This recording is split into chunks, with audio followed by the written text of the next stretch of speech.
인류의 스승 석가모니 공자 소크라테스 예수 어떻게 살라고 하는가 214번째 질문 살펴보도록 하겠습니다. 질문이 모두 7가지로 되어 있습니다. 소크라테스는 궁극의 경지에 오른 사람의 지정의 중에 이 정서적인 측면에 대해서 뭐라고 말했는지 이 부분에 대해서 알아보고자 하는 것인데요. 질문을 보도록 하겠습니다. 1번 소크라테스는 궁극의 진리를 깨달아 궁극의 경지에 오른 사람의 성정에 대해 뭐라고 말하였을까요? 2번 소크라테스의 말과 행동들을 통해 소크라테스가 어떤 성품을 가진 사람인지 추측해 볼 수 있습니다. 소크라테스가 감옥에 갇혔을 때 친구들은 이웃나라로 도망가라고 간청합니다. 그러나 소크라테스는 응하지 않고 죽습니다. 소크라테스의 어떤 면을 엿볼 수 있나요? 3번 독배를 들어야 하는 마지막 날 친구들이 찾아옵니다. 어두운 표정의 친구들과는 달리 소크라테스는 저 세상에 가서 그동안 궁금해하던 많은 질문들에 대한 답을 알 수 있을 것이라며 기대감을 나타냅니다. 자, 소크라테스의 어떤 면을 엿볼 수 있나요? 4번 소크라테스가 마지막으로 남긴 말은 아스클레피오스에게 빚진 닭을 대신 갚아달라는 것이었습니다. 소크라테스의 어떤 면을 엿볼 수 있나요? 5번 소크라테스는 청년들을 가르칠 때 돈을 받지 않았고 이로 인하여 아내로부터 많은 구박을 받았습니다. 소크라테스의 어떤 면을 엿볼 수 있나요? 6번 소크라테스는 밤을 새워 술을 마셔도 결코 흐트러진 모습을 보이지 않았다고 합니다. 소크라테스의 어떤 면을 엿볼 수 있나요? 7번 소크라테스는 깊은 생각에 빠져 한자리에 밤새도록 서 있기도 합니다. 소크라테스의 어떤 면을 엿볼 수 있나요? 네, 이렇게 총 7가지 질문인데요. 처음 들어보는 내용도 많이 있지 않으실까 이런 생각이 듭니다. 우리가 인류의 스승 소크라테스 4대 성인 중에 한 사람으로 우리가 잘 알고 있지만 그 소크라테스에 대해서 우리가 많은 내용을 알고 있지는 못합니다. 서양 철학의 아버지 너 자신을 알라라는 이 정도의 표현 악법도 법이다. 독배를 마시고 죽은 사람 예, 이 정도 내용으로 우리가 소크라테스를 좀 이렇게 알고 있지 않을까 이런 생각이 드는데요. 그러다 보니까 오늘 질문 드린 내용들이 처음 들어보는 어떤 그런 내용들도 있지 않을까 이런 생각이 듭니다. 자, 1번부터 차근차근 한번 답을 찾아보도록 하겠습니다. 1번, 소크라테스는 궁극의 진리를 깨달아 궁극의 경지에 오른 사람의 성정에 대해 뭐라고 말하였을까요? 이렇게 되어 있습니다. 자, 우리가 이미 다루어 왔지만 그 인류의 스승들은 그 본인의 손으로 직접 책을 남기지 않았습니다. 이제 제자들이 그 스승들의 사후에 그 스승들의 언행을 기억하고 그것을 이제 그 글로 남겨서 오늘날 우리가 그 인류의 스승들의 언행에 대해서 가르침에 대해서 어느 정도 이제 알 수 있는 그런 거라고 우리가 이미 살펴본 바가 있습니다. 소크라테스 역시 뭐 생전에 어떤 글도 남긴 적이 없고 소크라테스의 이제 제자들 대표적으로 이제 플라톤이 이제 소크라테스를 주인공으로 하는 그런 대화 여러 편의 수십 편의 대화를 이렇게 이제 작성해 둔 게 있습니다. 그것을 통해서 소크라테스가 어떤 가르침을 폈는지 이제 우리가 그 미루어 짐작할 수 있는 것이지요.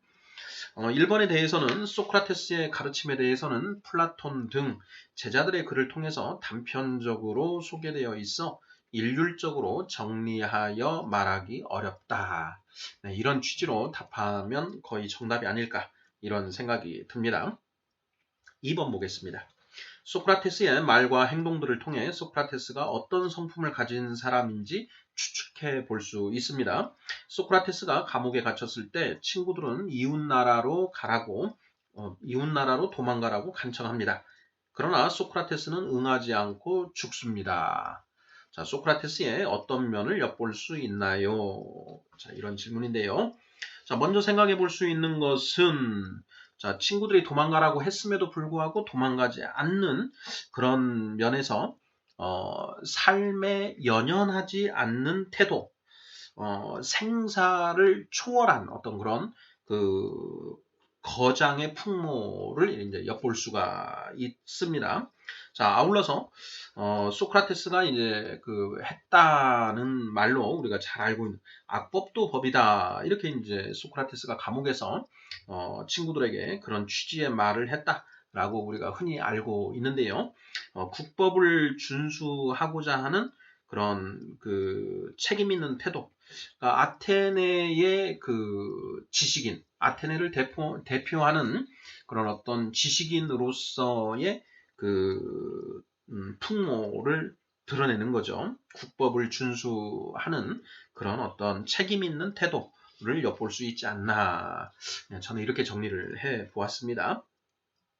자, 3번.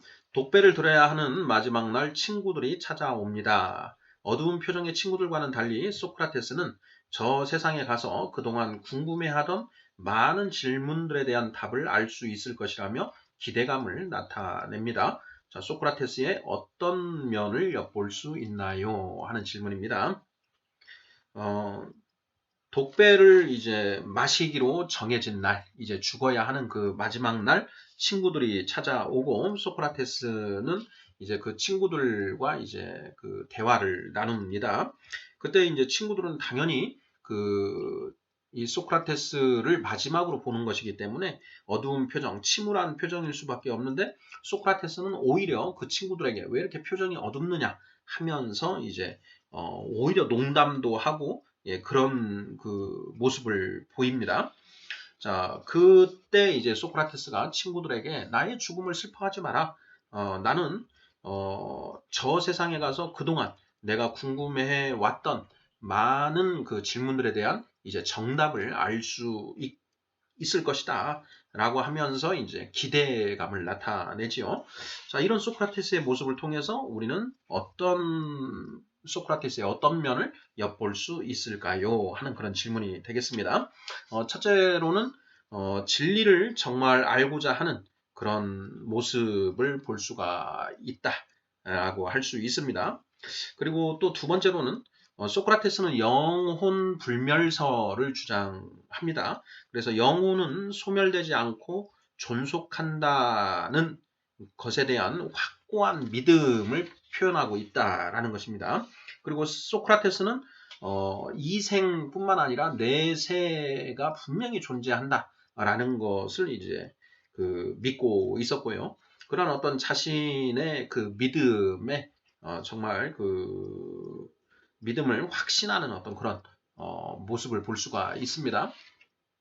사실 믿음이라고 하는 것은 믿으려고 그 의지로 믿을 수 있는 게 저는 아니다 이렇게 생각이 듭니다.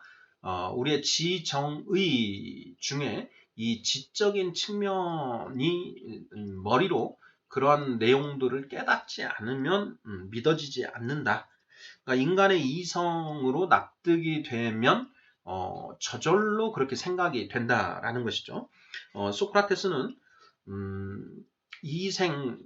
이생뿐만 아니라 내세가 존재한다라는 것을 분명하게 확신하고 있었고 알고 있었다라고 해야 되겠죠. 본인은 그렇게 알고 있었고 또한 영혼은 소멸되지 않고 존속한다라는 것을 이제 본인은 알고 있었다. 이렇게 얘기할 수 있습니다. 사실 그 인류의 스승들 석가모니, 공자, 소크라테스, 예수 모두 다 내세의 존재를 긍정하고 있고요. 그리고 영혼이 그 육체의 죽음과 함께 소멸되는 것이 아니라 영혼은 계속 존속한다라는 것을 이제 모두 공통적으로 인정하고 있습니다. 자, 그래서 3번 문제에서는 진리를 정말 알고자 하는 그런 모습, 그리고 영혼은 소멸되지 않고 존속한다. 그리고 내세의 존재를 확신하는 그런 모습, 그런 것들을 답으로 볼 수 있겠습니다. 4번 문제입니다. 소크라테스가 마지막으로 남긴 말은 아스클레피오스에게 빚진 닭을 대신 갚아달라는 것이었습니다. 소크라테스의 어떤 면을 엿볼 수 있나요?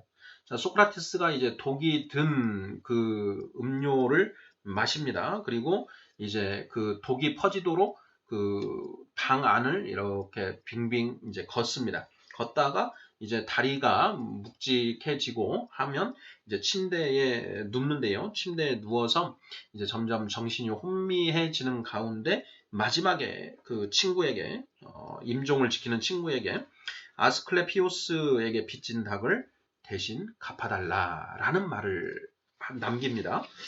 이 말이 도대체 무슨 뜻인가 한 거에 대해서 또 학자들이 많은 이제 그 논쟁을 하고 있는데요. 저는 이제 그러한 어떤 여러 가지 견해들 중에 제가 가장 그 공감하는 것으로 이제 답을 해봤는데요. 자, 당시 아테네 사람들은 이제 병이 나면 약과 의술의 신인 아스클레피오스에게 기도를 했습니다. 그러니까 이 아스클레피오스는 그 그리스 신화에 나오는 그 이 의술의 신입니다. 약과 의술의 신. 그러니까 병을 고치는 그런 이제 신인 것이죠. 자, 아테네 사람들이 병이 걸리면 이 아스클레피오스 신에게 기도를 드리고 병이 나으면 이제 그 감사의 표시로 닭 한 마리를 이제 신전에 바쳤다고 합니다. 소크라테스가 마지막 순간에 이제 독약을 마셨죠. 자, 독약을 먹고 친구에게 아스클레피오스 신에게 닭을 한 마리 내 대신 바쳐달라. 예, 빚진 닭 한 마리를 갚아달라라고 이렇게 이제 얘기를 한 것입니다. 자, 이건 이제 굉장히 그 재미있는 해학적인 어떤 그런 표현인 것 같기도 한데요. 도대체 왜 이런 말을 한 것인가? 네, 이것과 관련해서 이런 해석이 있습니다. 소크라테스가 그 독약을 먹음으로써 자기가 이 세상에 살면서 걸렸던 그 무지 등의 이런 여러 가지 이제 우리가 병에 걸려서 이 세상에서 살고 있었는데 이제 이 독약을 먹고 죽음으로써 그러한 병으로부터 해방되게 되었다. 그러니 나의 이 병을 낫게 해준 아스클레피오스 신에게 닭 한 마리를 바쳐 달라라고 이렇게 부탁을 한 것이다라는 것입니다. 저는 이제 이 해석이 가장 공감이 됩니다. 우리가 석가모니 께서도 우리가 그 독화살에 맞아 있는 상태다. 이런 이제 그 비유를 하시죠. 신이 어떤 존재, 창조주, 조물주, 이 어떤 존재가 우리 인간에게 독화살을 쏘았고 그 독화살에 맞은 인간은 이 세상에 태어나서 생로병사라고 하는 그 속에 그 틀에 갇혀 있으면서 또한 탐진치라고 하는 그 삼독에 오염되어서 살고 있다. 그러니까 병든 채 살고 있다라는 것이죠.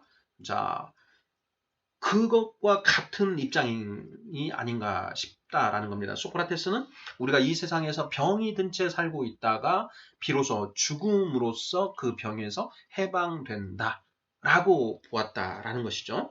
그렇게 이야기를 하면서 이제 그 감사에 자기의 병이 낫도록 해준 아스클레피오스 신에게 닭 한 마리를 바쳐달라라고 유언을 남겼다. 이렇게 보는 것이 가장 공감이 됩니다. 자, 5번 보겠습니다. 소크라테스는 청년들을 가르칠 때 돈을 받지 않았고 이로 인하여 아내로부터 많은 구박을 받았습니다. 소크라테스의 어떤 면을 엿볼 수 있나요? 네, 소크라테스의 아내는 이제 악처의 대명사로 회자가 됩니다. 크산티페죠. 이름이 크산티페. 사실 소크라테스보다 뭐 한 20세 이상 이렇게 그 나이가 어렸다라고 합니다. 소크라테스는 이제 이 청년들을 이제 가르치는데 당시에 많은 선생들이 이제 제자들을 받고 공부를 가르칠 때 그 월사금을 받았습니다. 이제 수업료를 받은 것이죠. 그런데 소크라테스는 전혀 돈을 받지 않고 그 가르쳤다라는 것입니다. 그것 때문에 그 가정 형편은 굉장히 어려울 수밖에 없고 당연히 그 아내 입장에서는 아이들을 키우고 하는데 생활비를 가져다 주지 않는 소크라테스에게 바가지를 긁을 수밖에 없었다라는 것이죠. 그러니 그 크산티페가 악처가 되는 것은 소크라테스가 자초한 것이다. 네, 이런 얘기들을 많이 하는데요. 저도 거기에는 공감이 됩니다. 자, 어찌 되었건 소크라테스가 청년들을 가르치는데 돈을 받지 않고 월사금을 받지 않고 가르쳤다. 자, 이러한 어떤 모습에서 소크라테스의 어떤 면모를 우리가 엿볼 수 있는가 하는 그런 질문입니다. 뭐 첫 번째로는 이제 그 돈에 연연하지 않는 그런 태도. 자, 세상의 모든 사람들이 가장 연연하는 것이 바로 재물입니다. 그런데 소크라테스는 이러한 재물에 의연한 태도를 가지고 있었다. 그러니까 세상의 그 부와 권력과 명예 그리고 쾌락으로부터 초월한 어떤 그런 모습을 일단 엿볼 수가 있고요. 두 번째로는 도를 전하는 것 그 자체에 가장 큰 의미를 부여하는 어떤 그 성각자의 면모를 볼 수 있지 않은가 이런 생각이 들고요. 저는 그래서 그렇게 답을 해 보았습니다. 자, 세상 사람들이 가장 연연하는 재물에 의연한 태도와 도를 전하는 것 그 자체에 가장 큰 의미를 부여하는 선지자의 면모를 볼 수 있다. 자, 6번. 소크라테스는 밤을 새워 술을 마셔도 결코 흐트러진 모습을 보이지 않았다고 합니다. 소크라테스의 어떤 면을 엿볼 수 있나요? 네, 소크라테스가 굉장히 술이 센 사람이었는가? 예, 이렇게 뭐 그 답을 할 수도 있겠지만 뭐 술을 못하지는 않았던 것 같습니다. 그 플라톤이 쓴 그 대화라고 하는 그 여러 가지 단편들을 읽어보면 소크라테스가 밤새 술을 먹고도 결코 취하거나 그런 모습을 보이지 않았다. 이런 기록들이 있습니다. 그렇다면 소크라테스가 굉장히 그 주량이 센 그런 사람이었다라고도 답을 할 수 있겠지만 그 안에 그 이면에 숨어 있는 다른 모습. 자, 소크라테스에게는 이제 이 술자리도 도를 전하는 자리였습니다. 소크라테스는 기회가 있을 때마다 그 삼파술을 가지고 그 사람들을 깨우치는데 이제 최선을 다하죠. 자, 그리고 소크라테스는 늘 정신적으로 이 깨어 있는 이 도인의 면모를 가지고 있다라고 얘기할 수 있겠고요.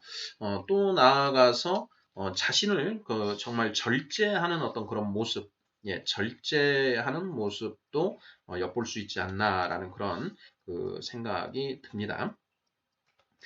자, 마지막 7번째 질문입니다. 소크라테스는 깊은 생각에 빠져 한자리에 밤새도록 서 있기도 합니다. 소크라테스의 어떤 면을 엿볼 수 있나요? 이 대화를 읽어보면, 여러 가지 이제 그 단편들을 읽어보면, 그 일화 중에 소크라테스가 한 자리에 서서 뭐 2박 3일? 뭐 이런 식으로 한 자리에서 계속 생각에 잠겨 있는 이런 이제 그 내용 그런 어떤 모습이 묘사되어 있는 경우가 있습니다. 자, 그러한 어떤 것이 이제 그 사실이라고 한다면 그걸 통해서 우리가 소크라테스의 어떤 면을 엿볼 수 있는가 하는 그런 질문입니다. 저는 진리를 탐구하는데 전심전력하는 어떤 그런 모습을 엿볼 수 있다. 또한 주변 환경에 아랑곳하지 않고 깊은 사색을 할 수 있는 그런 능력을 갖고 있다라는 것을 알 수 있지 않은가 이런 생각을 해 보았습니다. 사실 그 소크라테스, 공자, 석가모니 이런 분들은 모두 우리 인간에게 주어져 있는 이성과 양심을 가지고 진리를 이제 모색해 들어갔는데요. 이 이성을 활용하는 능력이 우리 보통 사람들보다는 훨씬 더 탁월한 그런 분들인 것이죠. 그런데 이 소크라테스가 어떤 생각에 빠져서 한 자리에 뭐 하루고 이틀이고 밤새도록 그렇게 서서 깊은 사색에 빠질 수 있다라는 것은 이 소크라테스가 가지고 있는 그런 비범한 면, 우리와는 다른 어떤 그런 능력, 주변 환경에 아랑곳하지 않고 깊은 사색을 할 수 있는 그런 탁월한 능력을 갖고 있는 것 아니냐. 이렇게 저는 답을 해 보았습니다. 네, 214번